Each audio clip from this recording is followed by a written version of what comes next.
مولاي صل وسلم دائما أبدا على حبيبك خير الخلق كلهم مولاي صل وسلم دائما أبدا على حبيبك خير الخلق كلهم هو الحبيب الذي ترجى شفاعته لكل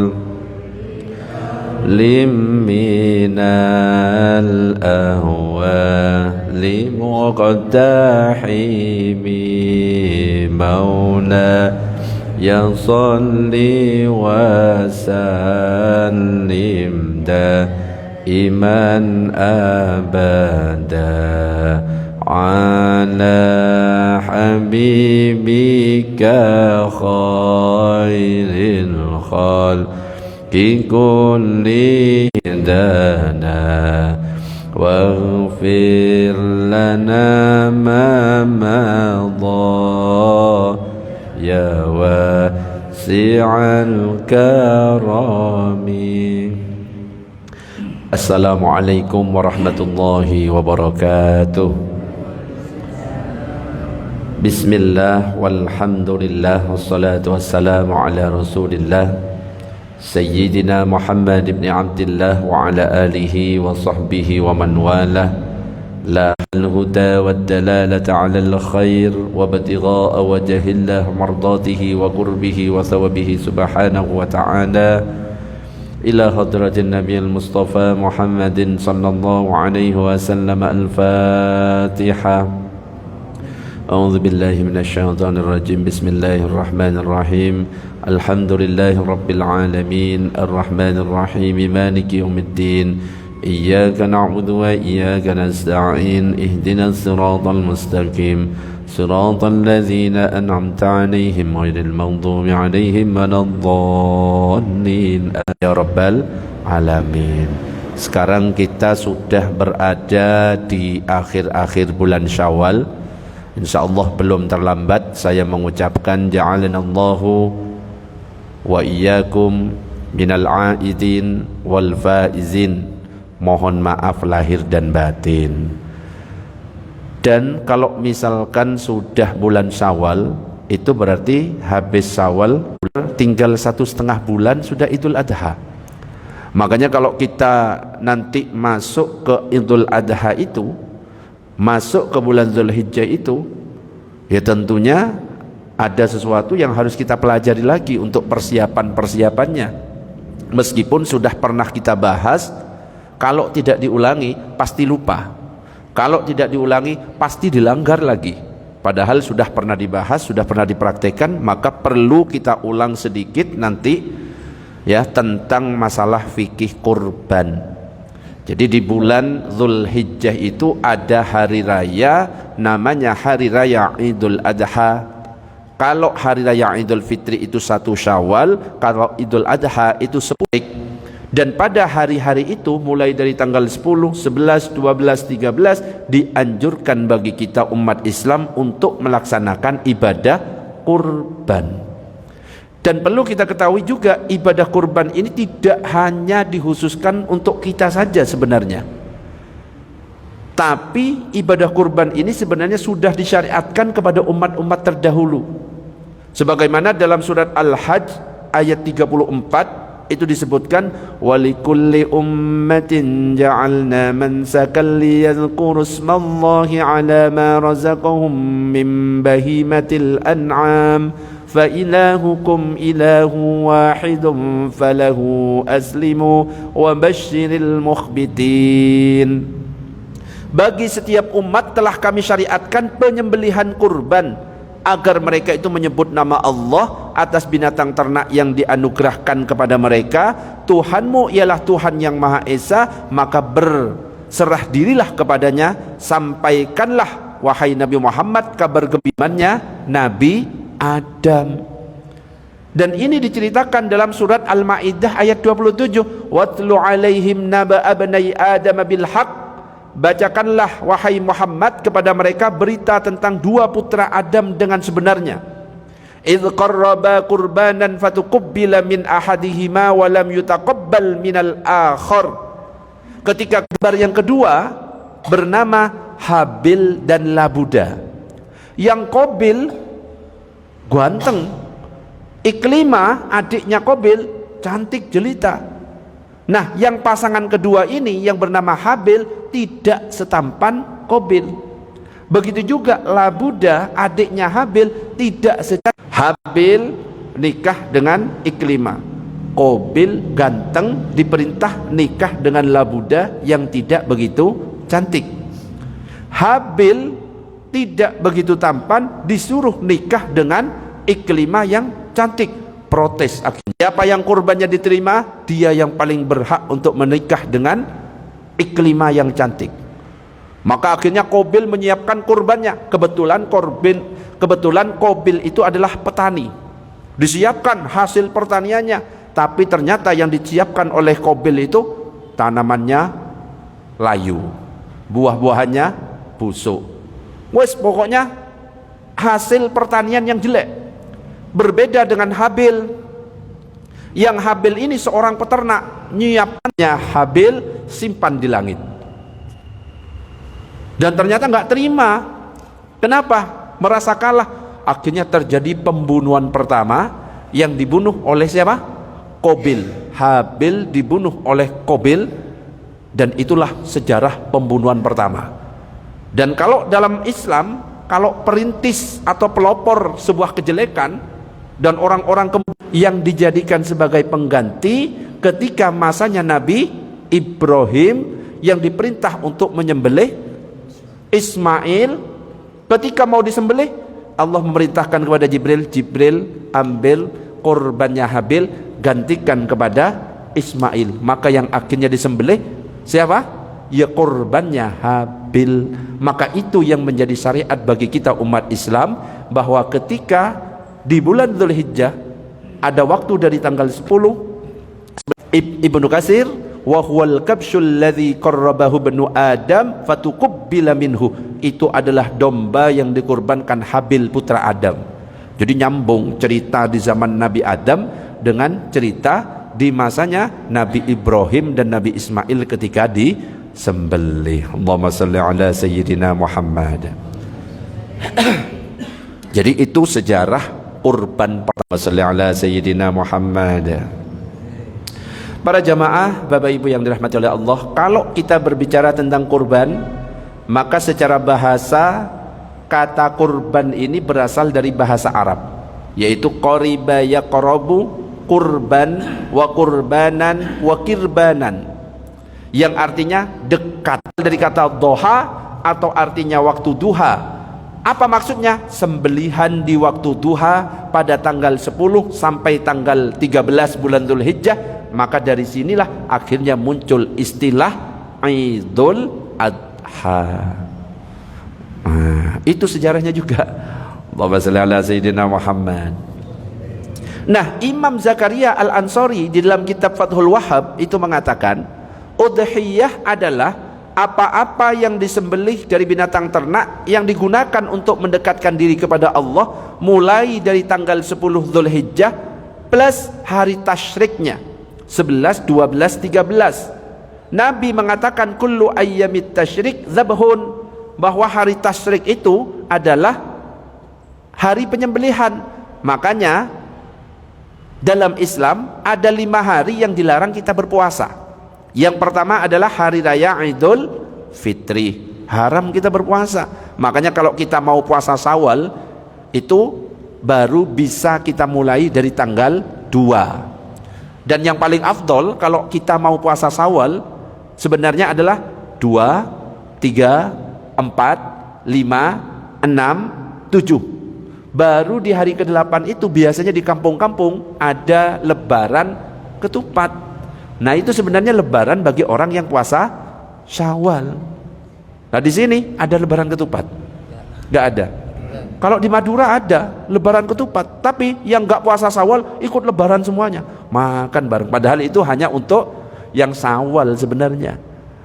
Nabi mengatakan man shoma Ramadan, siapa yang berpuasa Ramadan, tsumma atba'ahu sittan min Syawal, kemudian mengikuti dengan 6 hari bulan Syawal, kana kasiyamid dahri, maka seperti berpuasa 1 tahun.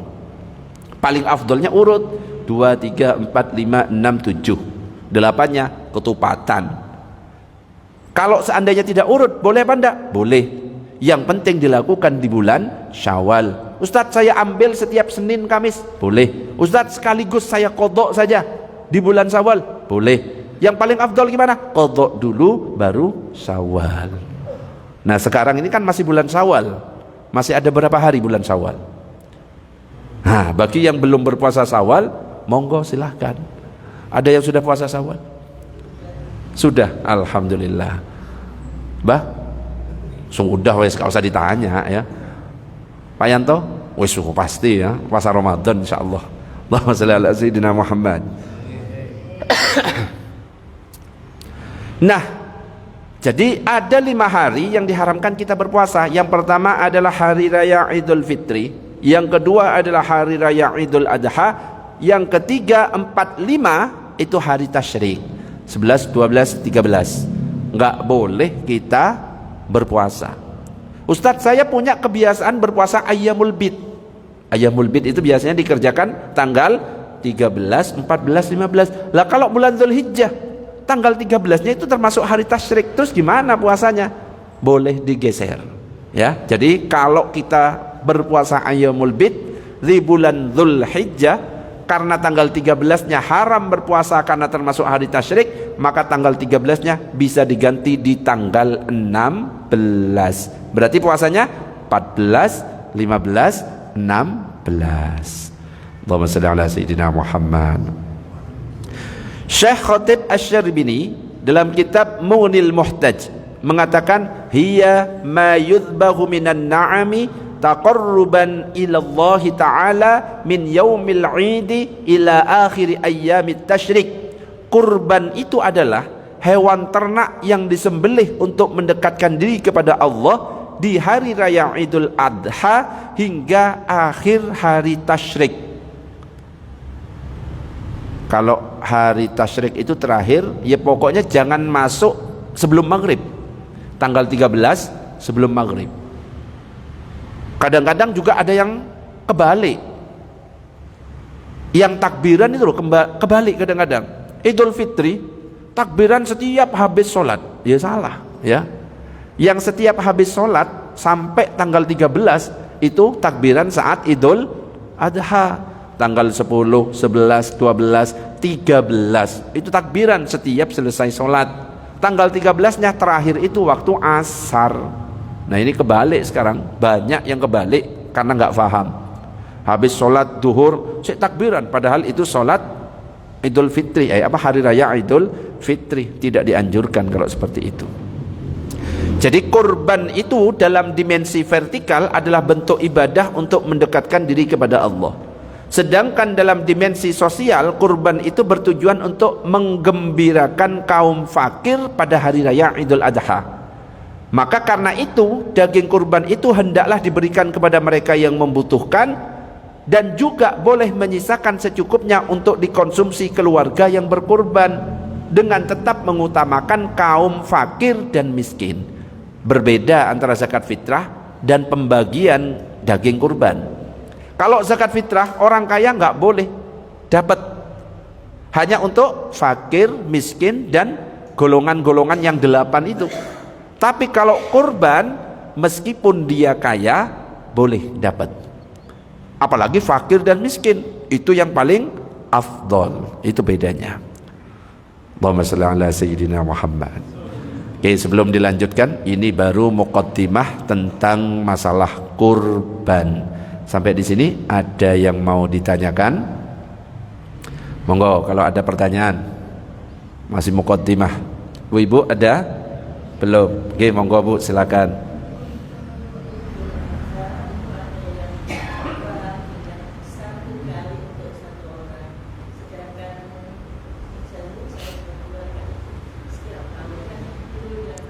Oh, kurban ya. Ada yang mengatakan kurban itu 1 kali seumur hidup. Ada yang mengatakan setiap Idul Adha dan hari tasyrik tetap dianjurkan berkurban ya, yang penting mampu. Yang betul adalah setiap hari raya Idul Adha plus hari tasyrik kalau kita mampu dianjurkan berkurban. Itu bukan kewajiban setahun seumur hidup, sekali seumur hidup, bukan ya. Jadi kalau kita mampu tahun depan Idul Adha sama hari tasyrik boleh kurban, tahun depannya lagi masih mampu kurban lagi. Kalau perlu diurut sekarang untuk bapak. Yang bapak biar orang-orang yang di rumah dapat semuanya. Ketika sembelih kurban, saya hadiahkan pahalanya juga untuk istri saya, untuk anak-anak saya, dapat semuanya. Besok tahun depan ibunya ketika kurban, saya hadiahkan juga untuk suami saya dan anak-anak saya, dapat semuanya. Kemudian ada ya ustadz yang sempat viral di YouTube mengatakan kurban itu bisa langsung sekeluarga. Nah, kalau kita dalam mazhab Syafi'i masing-masing orang itu 1 kambing. Nah, kalau misalkan mereka ngomong masalah boleh 1 keluarga, itu di luar mazhab Syafi'i. Lah kita di Indonesia ini mazhab Syafi'i, aturannya sudah jelas dalam kitab-kitab yang bermazhab Syafi'i. Kalau 1 kambing hanya untuk 1 orang, tapi orang yang berkorban bisa menghadiahkan kepada orang lain pahalanya. Untuk sapi berapa? 7 orang. Untuk onta 7 orang. Jadi setiap tahun kalau kita mampu tetap dianjurkan untuk berkorban. Ada lagi pertanyaan, monggo sebelum dilanjut. Oke, monggo.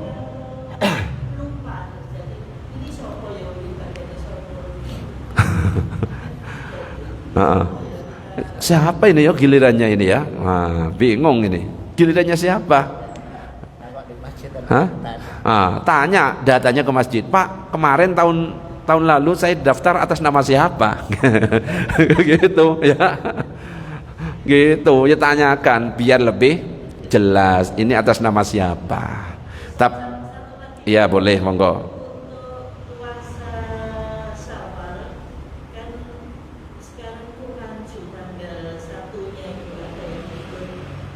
Muhammadiyah.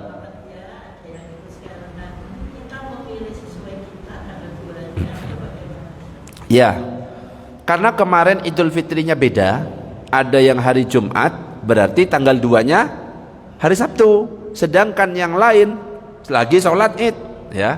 Jadi sebenarnya tanggal 2-nya itu mengikuti sesuai dengan keyakinan yang kita ikuti.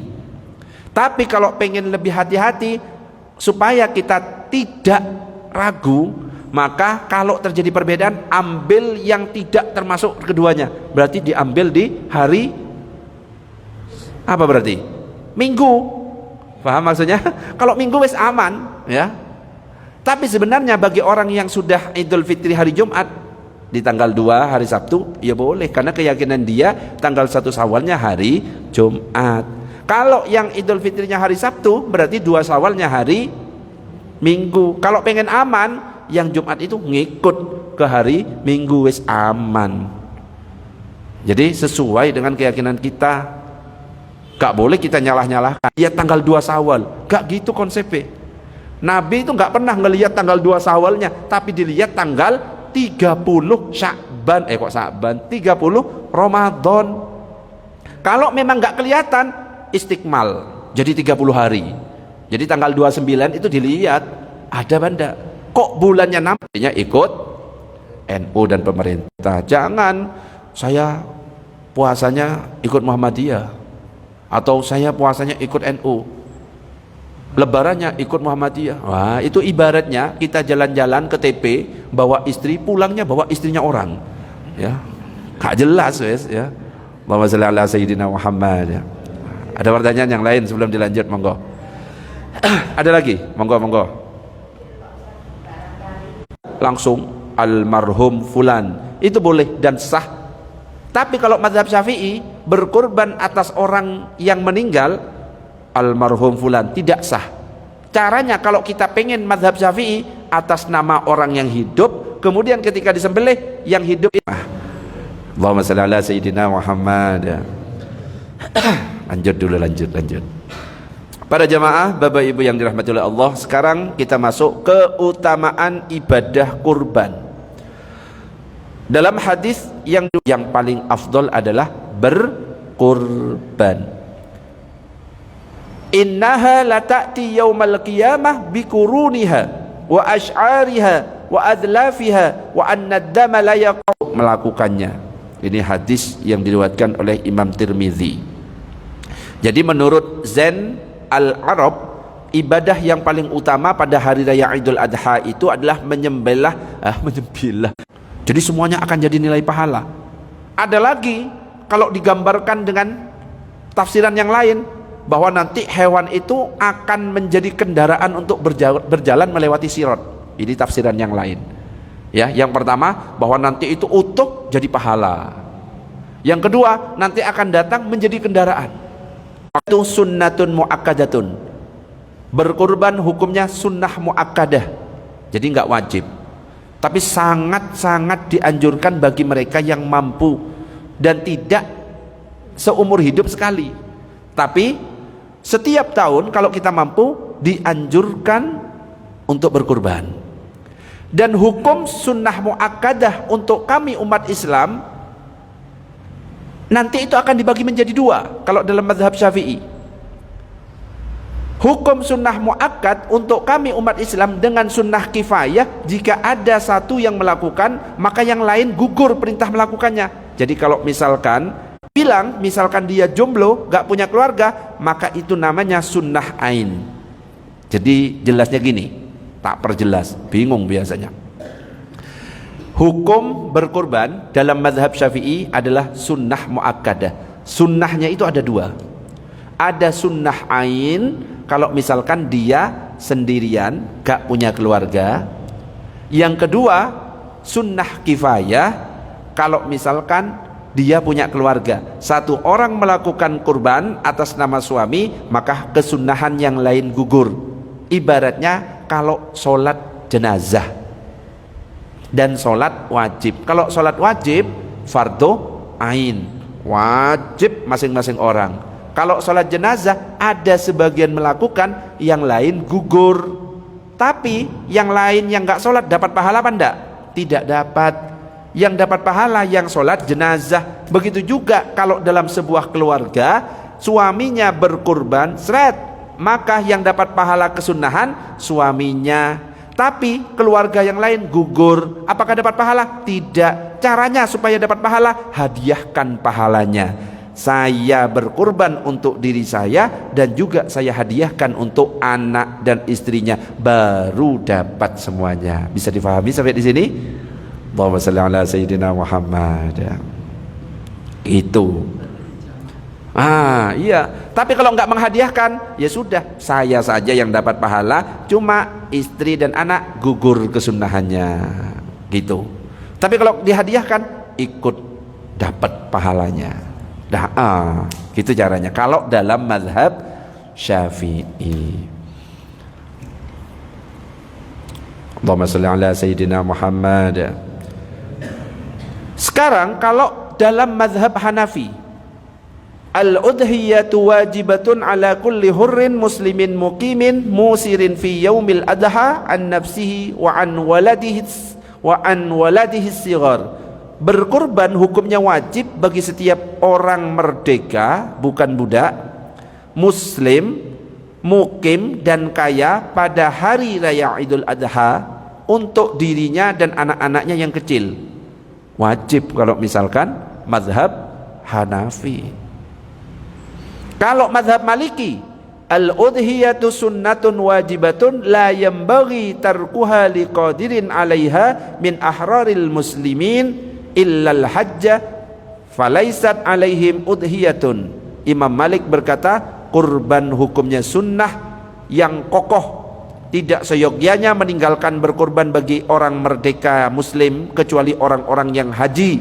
Bagi mereka tidak diwajibkan untuk melakukan udhiyah. Yang keempat, kalau mazhab Hambali, wal udhiyatu masyru'atun ijma'an ila anqal wa hiya sunnatun muakkadatun li muslimin. Berkorban adalah disyariatkan menurut ijma'. Berkorban hukumnya sunnah muakkadah bagi orang Islam. Jadi kalau kita berbicara tentang hukum kurban dalam 4 mazhab, maka mazhab Syafi'i mengatakan hukum kurban sunnah muakkadah. Sunnahnya ada berapa? 2. Sunnah ain, yang kedua adalah sunnah kifayah. Kalau satu orang gak punya keluarga namanya sunnah ain, kalau punya keluarga namanya sunnah kifayah. Yang kedua, kalau mazhab Hanafi hukumnya wajib. Yang ketiga, kalau mazhab Maliki hukumnya sunnah. Kalau yang keempat, mazhab Hambali hukumnya sunnah. Jadi jumhur ulama mengatakan hukum berkurban sunnah, sedangkan pendapat mazhab Hanafi agak berbeda, mengatakan hukumnya wajib. Allahumma shalli ala sayyidina Muhammad. Dan semuanya punya dalil. Yang mengatakan wajib, mazhab Hanafi punya dalil. Hadis yang diriwayatkan oleh Al-Baihaqi mengatakan, man wajada sa'atan la ayyudhiya falam yudhi fala yahdur musallana. Barang siapa mendapatkan kemampuan untuk berkorban, dia tidak berkorban, maka jangan mendatangi tempat sholat kami. Sampai dilarang datang ke tempat sholatnya. Maka akhirnya mazhab Hanafi mengatakan berarti ini wajib, ini berkorban bagi yang mampu.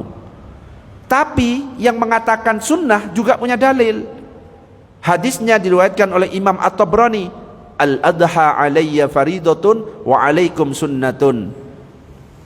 Berkorban atas aku adalah fardu, kata Nabi, dan atas kalian semua hukumnya sunnah. Makanya yang mengatakan wajib punya dalil, yang mengatakan sunnah juga punya dalil. Allahumma shalli ala sayyidina Muhammad.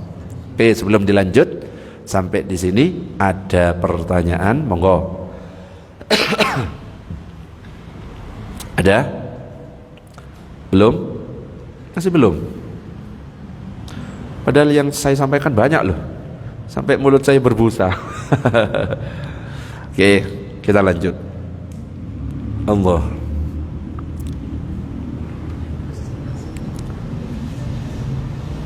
Isya jam berapa? Oh, masih ada waktu sedikit ya. Oke, sekarang tentang hitungan kurban ini dijelaskan dalam kitab Fathul Qorib. Dikatakan wa tujzi'ul badanah an sab'atin, 1 ekor onta cukup digunakan kurban untuk 7 orang. Wa tujzi'ul baqarah an sab'atin, 1 ekor sapi cukup digunakan kurban untuk 7 orang. Wa tujzi'u syatu an sahsin wahidin, 1 ekor kambing cukup digunakan kurban untuk 1 orang. Tajzi'u syatu an wahidin wala tajzi'u an aktsara min wahidin. Dalam kitab Al-Majmu' Imam Nawawi mengatakan kambing hanya mencukupi untuk 1 orang dan tidak mencukupi untuk 1 orang lebih. Makanya kalau dalam mazhab Syafi'i atas nama keluarga itu tidak mencukupi alias tidak sah. Jadi kalau kita mau berkurban, kita pakai mazhab Syafi'i, cukup dinamai 1 orang, nanti 1 orang ngasih hadiah pahala kepada keluarga-keluarga kita. Gitu. Lakin idza dhaha biha wahidun min ahlil bait ta'adda sya'ara fi haqqi jami'ihim wa takunu tadhiyatu fi haqqihim sunnata kifayatin. Namun jika ada 1 orang menyembelih kambing untuk 1 keluarga, maka dia telah melakukan syiar untuk keluarganya dan kurban menjadi sunnah kifayah bagi mereka. Seperti penjelasan tadi. Jadi jumhur ulama sepakat seekor kambing hanya boleh dipersembahkan untuk 1 orang. Maksudnya pihak yang melakukan ibadah penyembelihan hewan kurban itu maksimal 1 orang yang secara baku disebut dengan istilah mudhahi. Ya sudah, biasanya kan dikasih nama, dikalungi. Enggak wajib sebenarnya dikalungi itu ya. Ya, enggak wajib sebenarnya. Tapi masalahnya takut keliru, ini kambingnya sopo kan gitu. Ya enggak masalah. Pas nyembelih salah nyebut ya, tiba-tiba Pak Yanto yang disebut kan repot ya. Sebab pada dasarnya ibadah kurban menyembelih kambing ini memang ibadah perorangan, bukan ibadah berjamaah. Lalu kemudian dibolehkan bila ada maksimal 7 orang mudhohi bersekutu berpatungan untuk menyembelih seekor sapi, baru boleh bareng-bareng. Kalau misalkan memang yang disembelih itu sapi atau onta, 7 orang patungan boleh. Dan ketentuan yang harus diperhatikan, bila jumlah mudhohi, orang yang berkurban lebih dari 7, maka hukumnya tidak boleh. Satu sapi kan 7 orang, lah dibuat 8 orang, nggak boleh. Jadi untuk 7 orang. Sebaliknya bila jumlahnya kurang dari 7, misalnya cuma ada 6, 5, 4, atau 1 orang kurban 1 sapi, boleh apa enggak? Itu boleh. Ya. Jadi kalau misalkan sapi kurban untuk 5 orang, boleh. Untuk 3 orang, boleh. 1 orang kurban 1 sapi, boleh. Tapi kalau misalkan 1 sapi untuk 10 orang, boleh apa enggak? Tidak boleh, kelebihan. Gitu. Dan ini semuanya didasarkan pada nas-nas yang sahih. Allahumma shalli ala sayyidina Muhammad. Seperti misalkan hadis riwayat Imam Muslim, amarona Rasulullah an nashtarika fil ibili wal baqari kullu sab'atin minna fi badanatin. Rasulullah memerintahkan kami untuk bersekutu pada unta dan sapi, setiap 7 orang 1 hewan. Loh, dalilnya jelas. Ada lagi hadis, naharna ma'a Rasulillah amal Hudaybiyah al badanatah an sab'atin wal baqaratah an sab'atin. Kami menyembelih bersama Rasulullah pada tahun Hudaybiyah seekor unta untuk 7 orang, seekor sapi untuk 7 orang. Loh, memang sudah jelas. Juga ada pertanyaan, monggo silakan. Itu kan yang ditunjukkan kan cuma 3 ya, kambing, unta sama sapi. Kalau hewan peliharaan kayak kerbau atau kuda, kerbau masih masuk anggotanya sapi. Ya. Kalau kuda gak ada. Kuda gak boleh. Hah? Kalau kerbau masih bisa. Kerbau itu masih termasuk keluarganya sapi, boleh. Ya, jadi cuma ya kambing. Ya memang cuma 3. Tapi ada ya yang berpendapat unik banget, berkurban dengan ayam. Pernah kan saya sampaikan? Ya, bagi orang fakir atau miskin, seandainya dia pengen sekali berkurban, kok nggak punya uang untuk beli kambing, maka boleh dia berkurban dengan ayam atau angsa. Dan ini pendapatnya Ibnu Abbas. Ya, gimana keterangannya? Nah, keterangannya seperti ini. Ntar saya sampaikan sekalian. Nah, dikatakan oleh Ibnu Abbas, ya, uang belum ada atau dia misalkan fakir miskin tapi pengen berkurban, maka bisa menggunakan pendapatnya Ibnu Abbas. Dikatakan wa kana syekhuna ya'murul fakir bitaqlidihi wa yaqisu 'alal udhiyatil aqiqah wa yaqulu liman wulida lahu mauludun aqqa dikati ala madhhabi Ibni Abbas. Abu Yahya Zakaria Al-Ansari menganjurkan orang-orang fakir untuk mengikuti madhab tersebut. Akikoh juga dianalogikan pada masalah kurban. Syekhuna juga mengatakan bagi orang yang melahirkan bayi dapat mengakikohi dengan ayam jago menurut Ibnu Abbas. Akikoh gak mampu kambing, ayam. Termasuk kurban, gak mampu kambing, boleh dengan ayam atau angsa.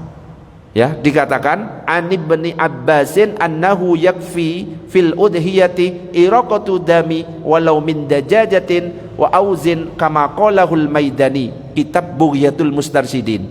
Ibnu Abbas mengatakan dalam berkurban cukup dengan mengalirkan darah meskipun dari ayam jago atau angsa sebagaimana dikatakan oleh Al-Maidani. Makanya nanti Ustadz Mizan untuk memfasilitasi jamaah yang tidak mampu berkurban kambing atau sapi, tulis ya, berkurban kambing, sapa, berkurban sapi, ayam, ya, angsa. Yang terakhir yang benar-benar gak mampu, kurban perasaan. Ya enggak gitu ya. Ya cukup kambing sama sapi, ojo aneh-aneh lah. Untuk yang ayam, ngelakukannya jangan di masjid, lakukan di rumah masing-masing. Niatkan ini kurban saya ikut pendapatnya Ibnu Abbas, bismillahirrahmanirrahim, Allahu Akbar. Iya ya, nyembelihnya manggil ustadz lagi, wes sembelih sendiri aja ya. Insya Allah niatnya itu dapat pahala. Wallahu a'lam bissawab. Kita tutup dengan doa kafaratul majlis. Subhanakallahumma wa bihamdika asyhadu an la ilaha illa anta astaghfiruka wa atubu ilaik. Assalamualaikum warahmatullahi wabarakatuh.